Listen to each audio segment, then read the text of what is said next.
This is Super Yacht News with Sisman. Hi, welcome back to the channel. Okay, before we go into the first story, I just want to say to stay tuned to the end today because we've got a fantastic yacht spot, unlike any yacht spot we've ever had before. So stay tuned to the end of the video and you'll get to see that. It's a great video that's been sent in about sailing yacht Coro leaving Portofino, full sails. So stay tuned to that. It's a really nice video. All right, so we'll go into our first story, and this is about a super yacht apparently violating some environmental restrictions in Italy. Environmental campaigners on the Tuscan island of Gianutri in Italy have accused the United Arab Emirates foreign minister of sailing his super yacht through protected waters. Now, Gianutri is one of the 7 islands that make up a Tuscan archipelago national park, where there are very strict rules to preserve the natural and marine environments. Now, the environmental charity Legambiente, I have to excuse my pronunciation, but they said that the 146 metre or 480 foot super yacht Opera, owned by Abdullah bin Zayed Al Nahyan, had violated the protected waters on the 17th of July this year. And they said, and a quote from the environmental campaigners said, like in a film, motorboats and water scooters emerged from the belly of the mega yacht and romped about in the protected waters of the island in areas off limits to normal mortals. That's the way they described it. So the charity asked Italian's Foreign Environment and Marine Policies Minister what they intended to do about the violation of the environmental and maritime sovereignty. The archipelago, which includes the islands of Elba and Monte Cristo, was turned into a national park in 1996 and covers 70 square miles of land and 230 square miles of sea. Now, the charity Legambiente said that the government needed to dedicate specific security forces to its protection. They said sanctions after the damage has been done makes little sense. Otherwise, the government should say that it's given up and the sheikh can do as he likes. Now, the residents on the island said they reported the infraction to the Coast Guard, but no action was taken. Now, what we'll do is we'll go over to the maps and we'll show you exactly how the yacht violated the protected waters. If we look on a map here, this is Google Earth, you can see the island of Gianutri is marked off here, and we zoom in, we can see the shape of the island here, right? So this is just Google Maps. Now we're going to switch over to this is the European Commission Digital Observatory for Protected Areas, and you can see the shape of the island there, and then it's showing you this restricted zone here. Now there's not an awful lot of detail, so I'm going to switch over to a navigational chart. Now if we go here, we can see the island of Gianutri is here, and you can see now the nature reserve that is marked on here. If we zoom in, we can see here, this is the channel that was shown on the other map that we looked at, that this one here. You can see the channel there. So we go back to the navigation. So that's that channel here. And you can see it says here, limit of nature reserve in English. And then as we zoom in, you can see this area here is very clearly marked as a no entry zone. So this appears to be part of the nature reserve, but this part here specifically is no entry. Now, if we zoom in further, you can see it says, you can see it says ingresso vietato. That means entry prohibited, and riserva naturale is obviously nature reserve. And it says again there, ingresso proibito. So that doesn't need any translation, does it? Now, if we switch over to marine traffic, it shows you here, this is the track for Motor Yacht Opera when she came in, and if we zoom in, you can see that the vessel was there for, I think, 24-hour period from the 16th to the 17th of July, and you can see the yacht comes in, and I think it's at anchor, and you can see I've frozen the boat here, and you can clearly see here, this is the prohibited line here, no entry. Remember on the navigation chart, it shows you here, doesn't it? No entry. Here, look, no entry. We go back to marine traffic. The boat is over that line. And then it does it up here as well, goes over that line there at approximately 15:36 UTC on the 16th. Now, also, you have to bear in mind that we're only looking at the main boat here. Now, in the article from the locals, they said that all of these other vessels popped out, jet skis and things like that, and they were all buzzing around. Now, we don't have any track of those. We only have a track of the main boat, but we can clearly see that it does appear to have violated the nature reserve. The locals in the area and the government there, they want action to be taken by the Italian national government. However, there is a problem. Giorgia Meloni, the new Prime Minister, the Italian Prime Minister, she's been trying to repair relations with the United Arab Emirates.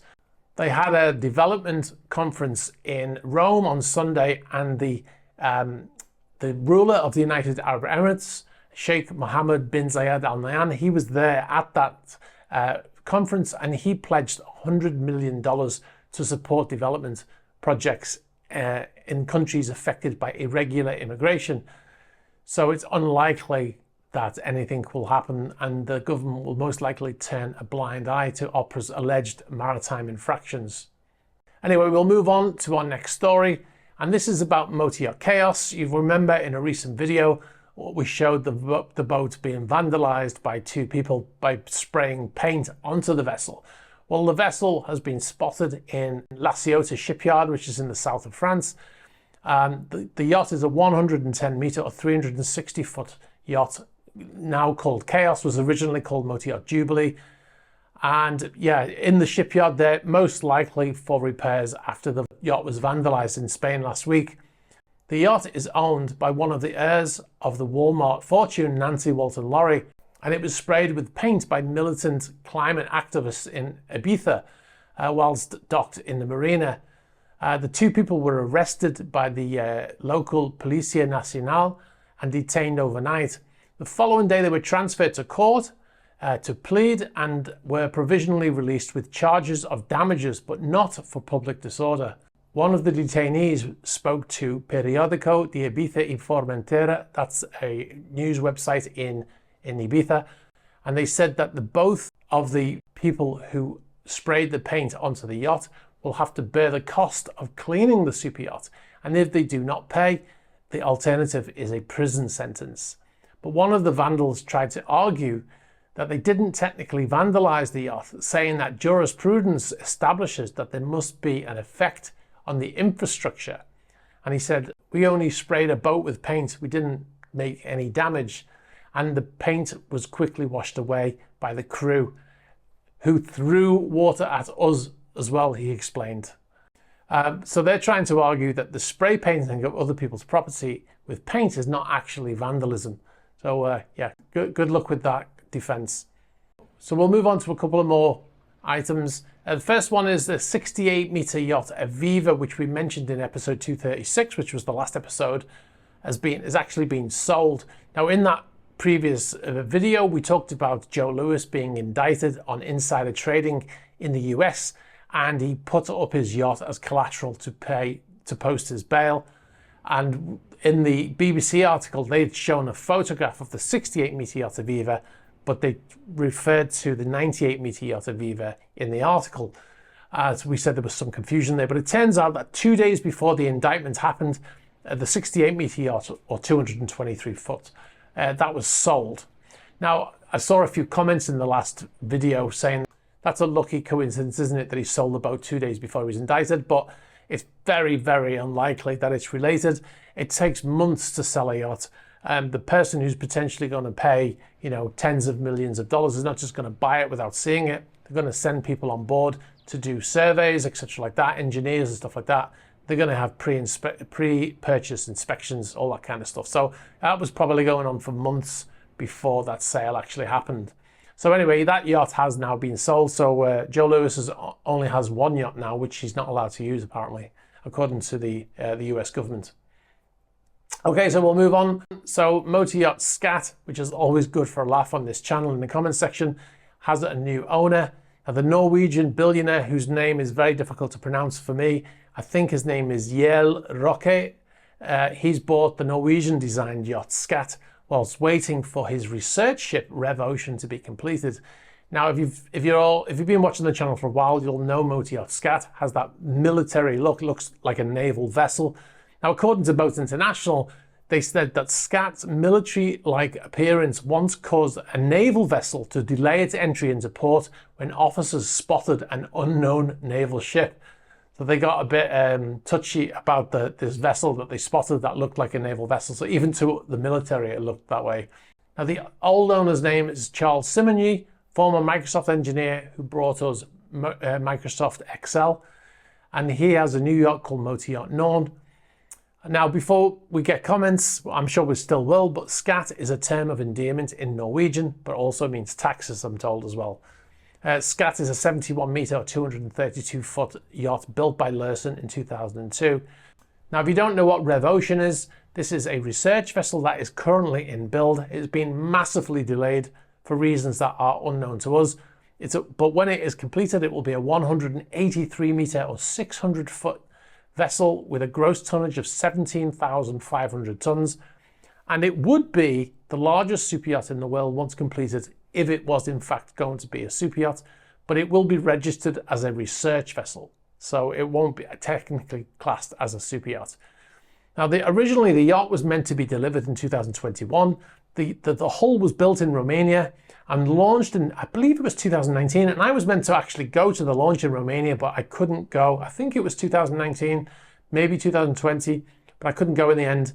And it was originally meant to be delivered in 2021, but then it was delayed and moved to 2024. But the latest we heard, the delivery is now expected not until 2025, which is a massive delay for a vessel of that size. I mean, it's going to be 4 years later than it was originally meant to be, which is very unusual. The company are being quite tight-lipped about it though, so we don't know what the reasons are.